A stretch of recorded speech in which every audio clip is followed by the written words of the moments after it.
All right, everybody, on behalf of Majesty Title, I want to welcome you guys to turning your social media habits into money. We're going to do 10 tips, 10 very easy, actionable steps to help increase your social media engagement and to get you more traction and more leads and get your numbers up and boost the algorithm and all that fun stuff. So we're going to do a couple of social media stats to get us started. And then we're going to dive right into 10 tips, and then we'll do a summary slide with all 10 of them so that you can see all of them in one spot. Today's going to be a nice actionable thing. So at the end of this, I'm going to give you guys all my social media info, and I'm hoping that you all connect with me so that I can see the results, right? I want to see you guys putting this into play. And no matter what level of skill you are, whether you are very experienced in real estate or very new, or you are very technology savvy, or you are not, these are all going to be easy to do and easy to create. So looking forward to seeing you guys plugging them into action. Those of you that I don't know, my name's Ryan McHugh. I work with Kim and Liz at Majesty Title. And for our parent company, Fidelity National, throughout the state, training, teaching, helping real estate agents grow businesses and grow real estate offices and all that fun stuff. I've been a single agent. I ran the largest team in the state of Florida for a while, and then also one of the largest real estate offices in Florida for about 5 years. So I come from the sales side of this, and now I just focus on helping you guys grow your business. All we ask is that if you get something out of one of our classes that you turn into a deal or a transaction or makes you more money, that you give us an at-bat to earn your title business. And I am confident that we will be able to make you happy and keep that business. So without further ado, let us dive in here to turning your social media habits into money. Let's talk about some stats first off the bat. Average human spends 2 hours and 16 minutes on social media every single day. So we might not like it, or that might not be you, and I totally understand. But what I want you to understand and what I want you to hear is that your clients are there. If your real estate clients are there, you need to be there. And that is where we're at with social media. No matter how much you like it or think it's silly or don't want to spend time on it or don't even care, I understand. But I want you to understand that your clients are there, so you need to be there. Social media generates more than double the leads from trade shows, direct mail, pay-per-click, and telemarketing combined. So if you are looking to generate more leads, social media is a way that will outpace all of the traditional methods. And if you're not currently generating leads from social media, you're missing out. 20% of the world buys something because of a social media relationship that they start, or because of a social media follow or piece of content every single month. So 1/5, 20% of the world is doing that. And that number is rapidly increasing, right? It used to be 0, then 1, then 5, then 10. Every year, it seems like that number trickles up a bit. And it should continue to get more and more. So if you're not there, you're missing out. And of course, my favorite one, more people go on social media today than will brush their teeth. So how many people in the chat, if you haven't brushed your teeth yet, just say I know no one's going to want to play along, but if you haven't brushed your teeth yet, say I, because I know you guys have been on social media already. All right, let's jump in and talk about these 10 habits. Or habit or strategy number 1 is going to be creating your own social media hashtag to use on all of your different social media platforms. So if you're not familiar with what a hashtag is, it's essentially a way to group content or a way for people to search for your content. So you don't need to pay, you don't need to buy anything, you don't need to set anything up. To create your own social media hashtag, all you're going to do is think of something and then start it, right? So I'm going to give you a couple examples, right? I might use mine and be buy from Rye. It might be sell with whatever your name is, or something that rhymes or sounds fun. It might be realtor and then whatever your name is. It might be a catchphrase. You just want it to be something that's easy to spell, something that's easy to remember. And to create one of these, you don't have to do anything above and beyond. You literally just start using it in your posts and on your marketing pieces and in your email and in your bios and in everything that you do. So you want to use your own custom hashtag to group all of your content and then to drive traffic to it. So let's say I'm at a listing today. I take a picture of it and I put hashtag buy from Rye. And then maybe 3 days later, I'm at a different listing and I take a picture of that and I put that hashtag in there as well. If a user or a client or a prospect or someone on social clicks on that hashtag, it will show them all of the other photos that have that hashtag as well. So if it's my own custom created hashtag, it's just going to be the ones that I have posted on there unless other people are sharing my content. So it's a way for them to kind of interact and connect and find us at a higher level. So you want to create one of these and use one, make it simple. and then get it on your pieces of direct mail, get it in your email signature, your social media profiles, get it everywhere. We know that posts with at least one hashtag get 70% more likes, so way up on engagement, and 392% more comments than those with none, because people are searching for this and they're wanting to engage. So it gives us a great opportunity. Also, something you can do is use a hashtag generator to find whatever the most popular ones are and kind of copy off of those. So if you go on Google and you just type in free hashtag generator, it will give you a list of sites, and you'll just type in whatever your subject is or whatever the picture is or whatever locality you're in, and it will give you the top 30. And you can actually use up to 30 on one post, and you can use up to 10 on a story. So step number one, or tip number one, is creating your own custom hashtag and getting it out and about in and on all of your social media and all of your content.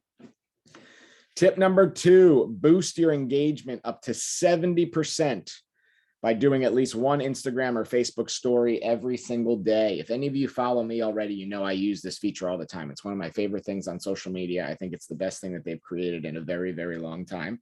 And again, at the end, I'll give you my social so you can just kind of get an idea of how these things work if you have no idea what I'm talking about. But basically, if you don't know, a story is a 5 to 15-second video that has a 24-hour shelf life. So it's exactly what it sounds like. It's meant to be a story of your day or of what's going on in your world or in your business. So if it's 5 seconds, it'll just be a photo. So if you just take a picture and use it, it'll be 5 seconds.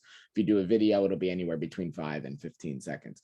And the minute you post it, 24 hours later, it goes away. So if you mess up or you really don't like it and you can't figure it out, don't stress that much, because in 24 hours, it's going to be gone. But these are huge engagement boosters. Facebook is spending money on this. Instagram is spending money on this. And they're telling us that if you use it, you're going to have more success.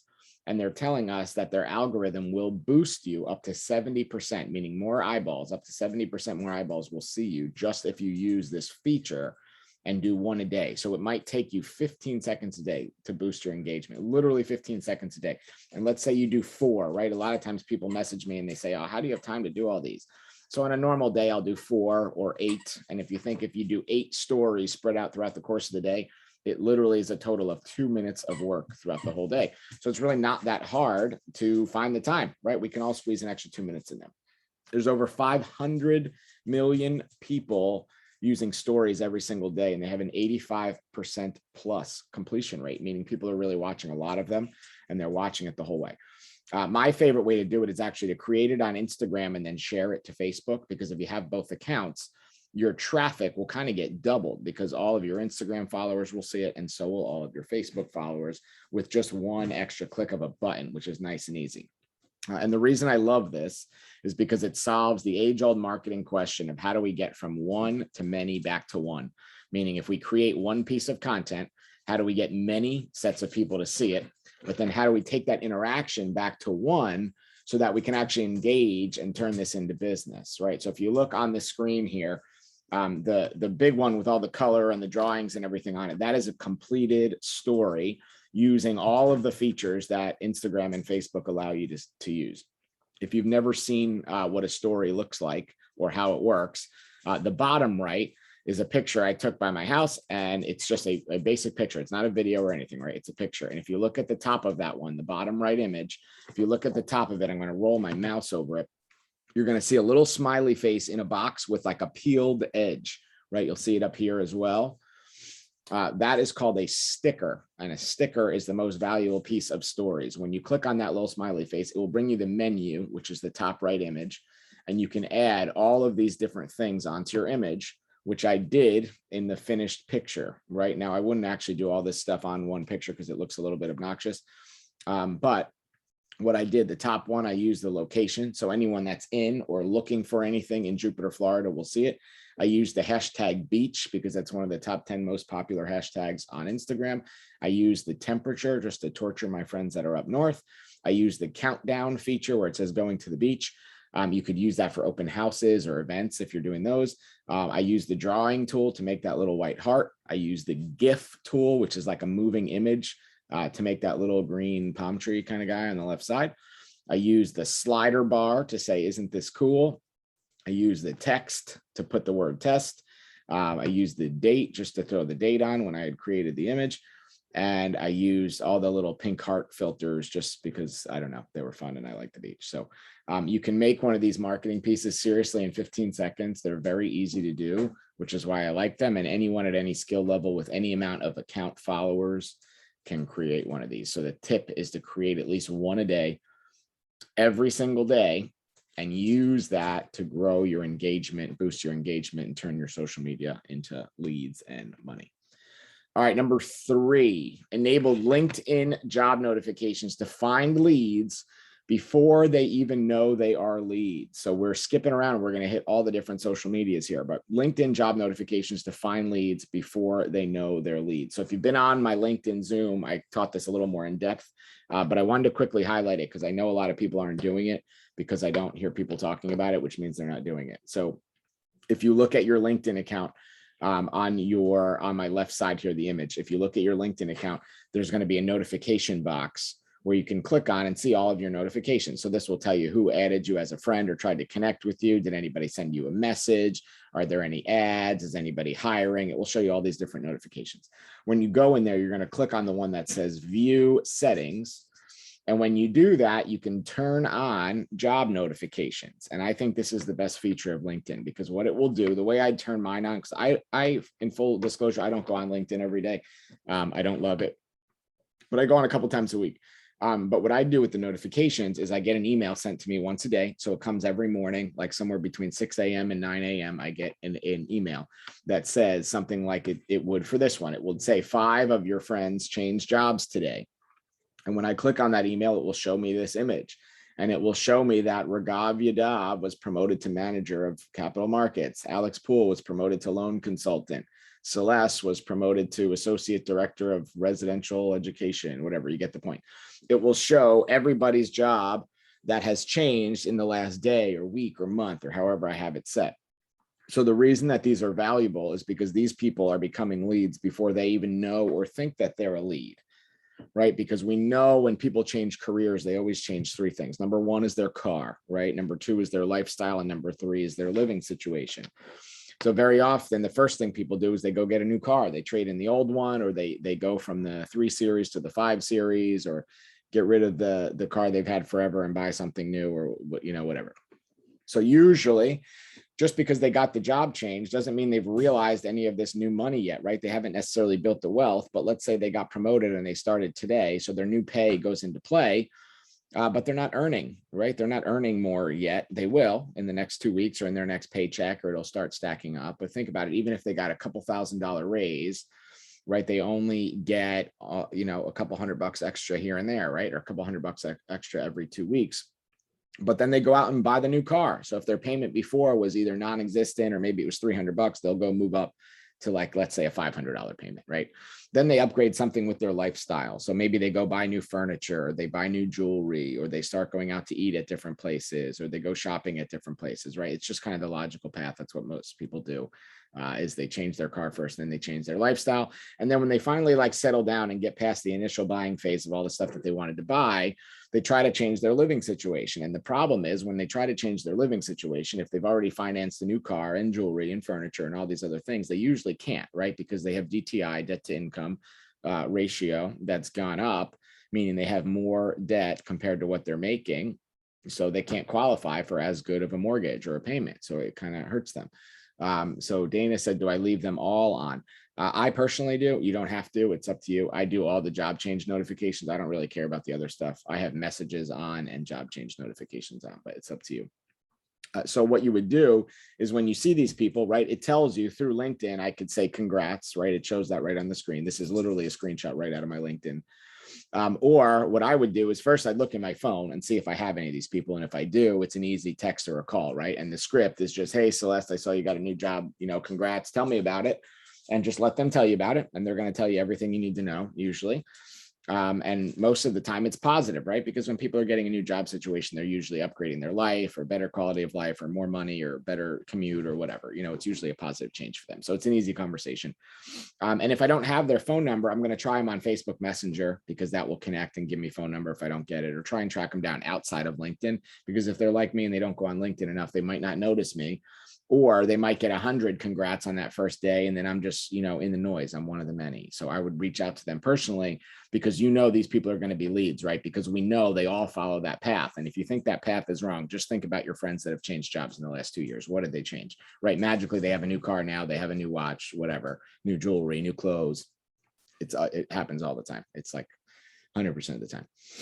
All right, tip number 4, create a Facebook group. If you have not already created a Facebook group, you're missing out. Now, I don't mean be in a Facebook group. Nothing wrong with being in one, right? But I'm talking about creating one that you actually own, one that you're the curator for. You want to create, ideally, you would do one of these 3 ideas. You can do all of them, but ideally it'd be one of these 3. Either something for your database, something for the local area, or something for a niche. So your database might be friends of Ryan or past clients or inner circle of Ryan or whatever. And that database group would be one style group. Then you could do a local area group. So you could do, I don't know, downtown Tampa or downtown Melbourne or wherever you live or work or play or farm, an area that's all about that, or a group rather, that's all about that area. Maybe it shows off what the top happy hour spots are and where to take your dog for whatever, lunch, a place that you could take your dog, and eat outside. Or maybe who has the best specials, or who's doing an event, or where has food trucks, or what stores have discounts, or whatever's going on in that area, in that town, that's in that local spot. And then you could do the niche, like I'm in a group that's the Surfers of Jupiter, or Surfers of North Palm Beach County, I think it is. So it's all the people that are in a specific niche, right? And what about these things, why I like these kind of niche groups, is because the people that are in there are all either surfers or married to or dating a surfer or are into it, right? Because otherwise they wouldn't self-select to be in that group. They wouldn't accept the group if they weren't in it. And I know geographically they live somewhere close, because the whole point of the group is people that live in a certain area and surf in a certain area. So we all have, a group of people to talk to and collaborate on things and talk about the surf and what days are good and what days are bad and whatever. So you get the idea. You want to create one of these groups and you are the curator, and the growth of your membership is just going to be directly related to how much value you add. So think about it. If it's your database group, are you doing something for that database that they need to come back and check on that group every day? So are you giving them a coupon for date night? Are you negotiating a deal at a local restaurant or a bar or a food truck, or maybe negotiating a deal at a local retail store or at one of the places where you go drink wine and paint stuff or build arts and crafts or whatever? What are you doing for that database that makes it valuable that they want to come in there? It's more than just posting a new listing every day, right? Because people are only going to move 1 in every 7 years on average. So what can we possibly do to add value to these people?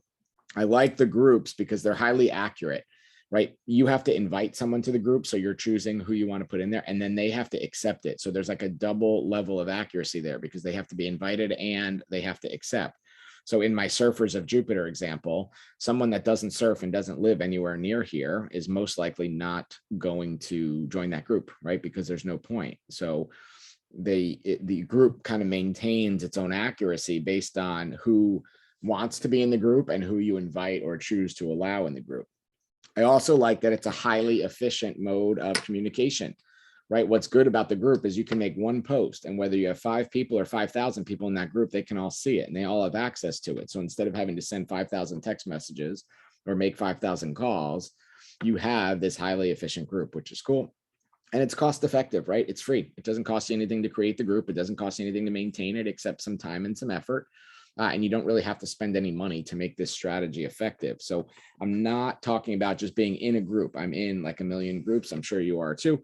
But think about what groups you are creating, or what one single group you're going to create that you can use to turn into money. If you're going to be on social media every day, might as well just do it, right? I have a Facebook group that if you guys are not in yet, I'm going to tell you how to join, that you should join here at the end. It's free, and it's all about kind of helping grow your real estate business and getting on classes and training. All right, number 5, Pinterest. Post one visually appealing Pinterest pin every single day. Pinterest is still one of those social media categories that agents are just not using. And there's some gold sitting in there, right? It's not just for arts and crafts and recipes and workouts and all that fun stuff. We know that 81% of the audience on Pinterest are the decision makers. It's women, right? Pinterest is predominantly women. And I don't know if there are any males on the call. Am I alone? Yeah, I guess I'm alone. Well, ladies, you already know then. Oh, no. Oh, we got one. So you guys know, right? The person that makes the decision. There we go. Andres, good. I'm not alone. Thank you. We all know that when someone's buying a house, it's the woman that makes the decision, right? Unless it's a single guy buying for himself, it's the woman that makes the decision. So we want to make sure we're tapping into that. It's a great way. You can tie all of your pins into a website or a blog. Pinterest is unique because it's the only social media platform where they actually try. He said, and my wife picked the house. Of course she did. I feel the pain, man. I know. Pinterest is the only social media platform that they're actually trying to get people off the platform. They feel like they're successful and their ads are successful when they drive people off the platform, which literally is the only social media platform that does that. So when you run an ad or you create a pin or you make something, you tie it back to your website or your link and they'll reward you and they'll drive people there. The goal with Pinterest is it has to be beautiful first, right? It has to be visually appealing first. And or educational. But the thing with Pinterest, if you've never been on there, and I hate to admit that I have a Pinterest account, but I do because it's entertaining. It's an eyeball grabber first. You look at and you click on what looks good first, and then the content comes later. So it has to look good. And to really be successful with this, you want to create a minimum of 15 boards. Boards are essentially how the content is grouped on Pinterest if you've never been on. So you might have one board that's first-time home buyer tips, one board that's cheap and easy home renovations, one board that's, I don't know, top 10 things to do in your local area, one board that's historic homes, whatever, things like that. You get the idea. But you're going to kind of group your content into those boards if you want to be successful. All right, number 6. Create your Instagram bio using Linktree. If you're not on Instagram already, first of all, you need to be. But the biggest part of Instagram that people get wrong in business is their bio, because they don't put any information. They don't put a contact button and they don't use Linktree. So if you've never heard of or used Linktree, just Google Linktree and it will pop up. It's free. There's a free version and there's a paid version. You do not need to use the paid version. You can if you want, but you don't need to for the purpose of what I'm trying to teach here. And the reason Linktree is valuable is because if you don't know this, Instagram only ever allows you to have one link at a time in your Instagram, one link period. It doesn't matter who you are. If you're Kim Kardashian or if you just started your account yesterday, you're only allowed to have one link in there. And the reason this is important is because that link is the only way to drive people off of Instagram. So the opposite of Pinterest, which we talked about before, where Pinterest wants to drive you off, on Instagram, they want to keep you on forever because they sell ads and that's how they make money, right? So they only allow one link to drive people off. And this site called Linktree allows you to turn that one link into essentially a phone tree. So what I did was I just put an example. The top left image is what Instagram looks like on a phone. The kind of middle image is how Instagram looks on a computer. And you'll see on both of these, on the left one, you'll see Linktree Palm Beach Living Homes on the Instagram profile on the phone. On the computer, you'll see it towards the bottom under residential and commercial real estate. And if you clicked on that link, what it does is it takes you to this white and green link tree. And what I want you to think is kind of like an old-fashioned phone tree, right? If you called like a department store or a big company, it would say, if you're a buyer, click here. If you're a seller, click here. If you want the value of your house, click here, whatever. That link tree looks like this with all these green boxes. And when you click on one of those, now these people have 2, 4, 6, 7 links. So they went from 1 to 7. And it really drives traffic. So in your bio, you want to tell your story, right? These are husband and wife teams that are friends of mine that do a pretty good job at this. It's just who they are, helping people buy and sell homes in Palm Beach County. They do residential and commercial, and then their Linktree. So it's nice and simple. They have a contact button on there. If you see the word contact, that means you can actually contact them right through the phone. So if you clicked on that, you can actually call them, email them, text them right from there, which is valuable. If you have that hashtag that we talked about in number 1, you would want to put this in your bio as well, and make sure you're taking advantage of Linktree to drive traffic off your Instagram to whatever else you're using, your website or whatever it might be. Tip number 7, use Facebook or Instagram Live at least once a week from a listing or a showing or an open house or an event, or I don't care what it is, but get in the habit of using Instagram Live or Facebook Live at least once a week. I'm in a nerd group of like Facebook beta testers that are testing all these programs. And one of the big things that they are using regularly and often, and one of the things that Facebook is absolutely pouring money into, is Facebook Live. And right now, less than 1% of Facebook accounts are actually using Facebook Live and Instagram Live consistently. And this is where they want you to spend your time, and they want you watching the videos, and they want you producing the videos. So they're rewarding the people that do them. If you look towards the bottom, the left is what it would look like on Facebook. The right is what it would look like on Instagram. And if you've never seen it or don't know how to find it on Facebook, you can see what it looks like my post would look like. And then it says live video, and you just click it. Extremely low cost of production, right? Because it's free. As long as you have a computer or a phone, it's free. It's the most unique content and has the highest level of engagement. So it's unique because there's no script. It's live. Anything that's live is always going to be the most unique. And the engagement is awesome. When someone's on a live video, I don't know if you've ever watched, but if someone likes it or hits the heart or the smiley face or the happy face or the angry face or whatever, it makes those reactions and those emotions literally just like rain down on the screen. So you'll see them all over the screen. The presenter sees them and the attendees see them. So it shows what's doing well. The other thing that's really good is, let's just say as an example, I'm walking around a house and I'm showing everybody all of these fun things. And, let's say I pass a master bathroom and there's a great, fancy, beautiful clawfoot tub in there. And the person that's watching the video says, hey, can you go back and show me the tub? I can go back, right? I can turn back. I could walk back there. I could go sit in the tub, show them how tall it is, whatever. Where you can actually engage with the followers and the watchers, which is big. Or if you have a produced video, like if you're creating a video for a listing video that a photographer does, and I know we've all seen some awesome ones of those, you can't go back live and interact with it. So it's good. The lives really fuel the fire for the algorithm. Again, Facebook and Instagram are spending like literally hundreds of millions of dollars to drive this platform. And that means that you should be there. Anytime they're spending money on something, you want to be there, and you want to be an early adapter of it because they reward the people that are. And less than, again, like I said earlier, less than 1% of accounts are actually using it. So that means there's plenty of opportunity here for growth. So create one Facebook or Instagram Live as often as you can, ideally once a week. Maybe you have a showing at 1 o'clock, get there at 12:45 and do a 10 or 15 minute live. Maybe you're doing an open house, take 15 minutes of it and walk around and do a live tour. Maybe it's at a showing, maybe an event, a cool local space, anything like that. Maybe it's you even sitting in front of the computer giving people real estate tips. It doesn't necessarily matter what it is, but get in the habit of doing one a week. All right, number 8, create one local expert style YouTube video per week. If you don't know this, Google is the number 2 search engine in the world, only behind, YouTube is the number 2 search engine in the world, only behind number 1, Google, who are the owners of YouTube. So what YouTube does is whenever someone searches, YouTube will try to come up on the first page. And what Google does to kind of enhance that and make sure it happens is that if there's a video pertaining to the topic, they'll drop that video on the first page of the Google results to kind of help feed their second product, right? Google is number 1 and YouTube is number 2. So what they want you to do for this to be successful, YouTube, your tip is you need to make a video and release it on the same day, the same time, every single week. So I want you to think back to before Netflix, before DVR and Redbox and, all the instant recording and instant watch kind of stuff.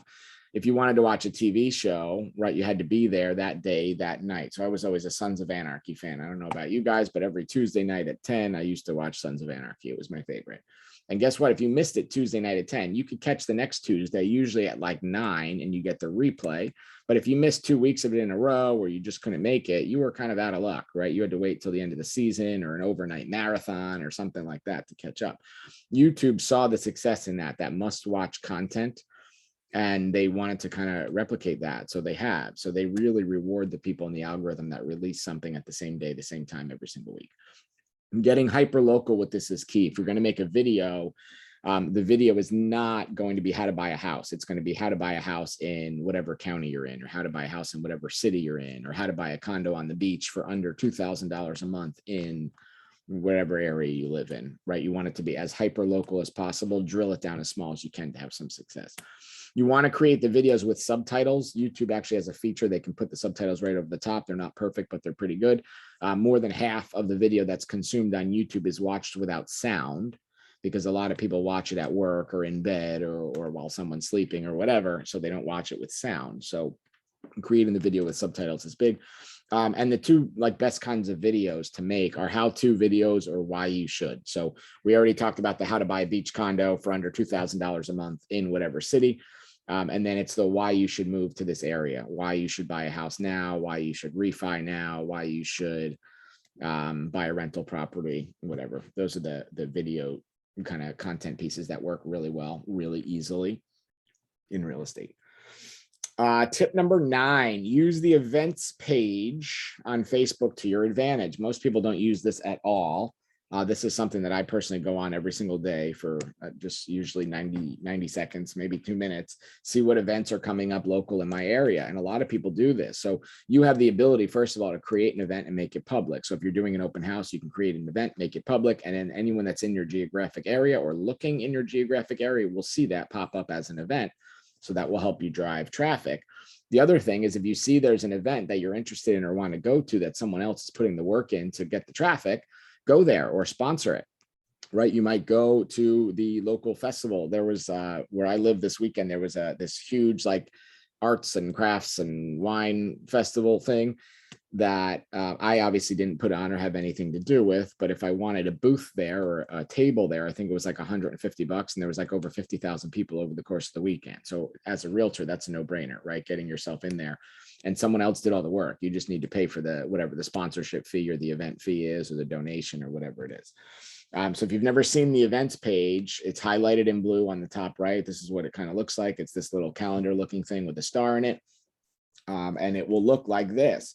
So if I'm just in the discover events, and you can see I'm in this week. So I did this, I don't know, a week or two ago when I made the slides. But these two events were the two I was just talking about. So I went to this craft festival thing, and there was seriously over 50,000 people there over both days of the weekend. And you could rent one of these little tents or booths, and you could be there as a sponsor, right? So you could either find events that you want to sponsor or be a part of, or you can create events, or you can create what you have upcoming and what you have planned. There's tons of ways to filter it. It's an amazing tool that goes really unused in Facebook, but you want to make sure you're creating one for all of your events, open houses, client appreciation parties, seminars, classes, whatever. You can, like I said, you can build your schedule around others' events if you want, and leverage the work that they do. There really is something for someone every single day. If you go on Facebook events and look up today, tomorrow, this weekend, and you can't find something to do, you're really in trouble. There's always something for everyone of every background, of every culture, of every anything that can find something that they would like to do on this tool. So find it, utilize it, and take advantage of it. And tip number 10, last but not least, this is the only one that costs money. Everything else is free, but I just want to throw in one in case any of you guys are wanting to kind of crank up the lead. So use the lead generation category in Facebook and Instagram ads to create a list ad. And what I mean by the list, first of all, do not boost. Do not use the ad tool to boost. You're not generating leads like that. The list ads, this middle white image kind of that I'm highlighting, you want to use the one that says lead generation. That's the way that you really do well with Facebook leads, is the lead generation one. And you want to make a list ad. And the reason I chose the 3 images I did was because these were my 3 best performing images on Facebook ads ever. So my left one was just new listing, right? It was a renovation project that I had done. And Kerry, who's on the call, had staged and designed actually. It was a project that we did, and we just made it new listing, best price condo in Delray Beach at the time, which it was, and it was a 2-2 for under, I don't know, I think it was under 150,000. So the ad was just best price 2-2 in Delray Beach, own this kitchen for under 150,000. Nice and easy, right? The one with the dog in the middle was the list ad that I kind of talked about in the example. And this was my best performing Facebook ad ever. Because who doesn't like a dog in a pool, right? The list was, or the ad was, list of top 10 Wellington pool homes under 400,000. And at the time that existed. Now it doesn't, but it would be ideally what you want to do is you want to make the top 10 or the list ad where it's a list of homes of a certain style ideally at or below the average price point in the market. So it might be list of the top 10 cheapest beach condos in wherever you live, list of the top 10 cheapest townhomes in the area that you live. The ads that work really well are the ones that are geared towards the cheap or the bottom end of the price point or the marketplace. And the one on the right, that ad, I went with the car advertising strategy and said, own this kitchen for under $1,750 a month. Right. And I really stole that directly from car sales. If you ever look at, a car ad, it will never say pay X amount of dollars for this car, right? I live right by a BMW dealer by the beach here in Jupiter, and they have an ad like a billboard right above their place all the time for whatever the top model that they have at the time. And if you know BMW, like the new M3 is like the big thing. That billboard does not say buy an M3 for $86,000. It says buy an M3 for $2,500 down and $650 a month or whatever it is, because no one can afford $86,000, or they think they can't, right? But when you break it down to $2,500 down and $6,000 or $600 a month for the rest of your life, it sounds affordable, right? Because we can all find the $600. We can't all find 86 grand or whatever the price is. So I use that strategy for ads in real estate all the time, and it works really well. Because people will kind of equate their payment to what they're doing in rent, right? So if they're paying $1,750 in rent, but they could buy this place and have this kitchen for $1,750 in mortgage payment, it just makes more sense. So do not boost, use the lead generation feature here to create the list ads and have some success with Facebook ads. So in summary, here's the 10. And I'm going to ask you guys before you leave, so don't bail. I'm going to ask you to type in the chat what your action step is, which one of the 10 you're going to do. And then I'm going to give you all my social media information because I want you guys to connect with me when we get off here. So in summary, number 1, create your own social media hashtag to use on all of your marketing. Number 2, boost your engagement up to 70% by doing at least one Instagram or Facebook story every single day. Number 3, enable LinkedIn job notifications to find leads before they even know they are leads. Number 4, create a Facebook group ASAP. Number 5, post 1 visually appealing Pinterest pin per day. Number 6, create an Instagram bio using Linktree. Number 7, use Facebook or Instagram Live at least once a week from a listing or a showing or an open house.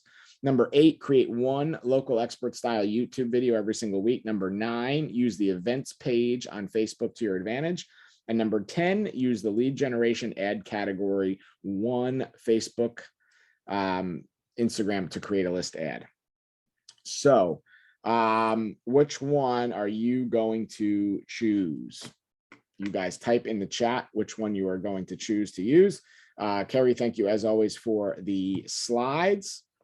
Thank you guys for your business at Majesty. And if we haven't connected yet on social, I'd love it if you found me on Facebook and Instagram. And if you're not already in my private Facebook group, the link or the name is at the bottom. Type in on Facebook, Ryan McHugh, Real Estate Trainer, Inner Circle, search that and request access. It is private, so I have to accept you, which I will when we get done with the class here today. But pick one and then add. Kim said stories on Facebook. Good. Mariah said 1 and 4. Let me go back so I remember which ones those are. Create your own social media hashtag good and a Facebook group. Love it. Andres, social media hashtag. Perfect. All right, guys, put those things into action. Next week, we are doing introduction to email marketing.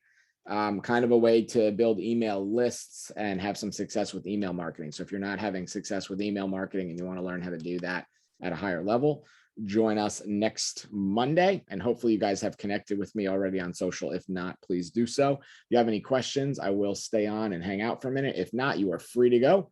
Thanks for being on and see everybody soon.